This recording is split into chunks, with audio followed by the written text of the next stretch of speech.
আল্লাহর কোরআনের সবচাইতে দামি আয়াত, the greatest verse in the Quran. উবাই ইবনে কাব রাদিয়াল্লাহু তাআলা আনহুকে বিষ্ণু সাল্লাল্লাহু আলাইহি ওয়াসাল্লাম জিজ্ঞেস করলেন, উবাই বলো তো কোরআনের কোন আয়াতটা সবচেয়ে সেরা?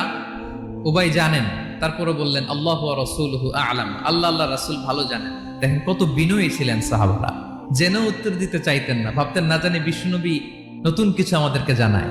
বিশ্বনবী আবার বললেন, তুমি কি জানো কোরআনের সবচেয়ে শ্রেষ্ঠ আয়াত কোনটা?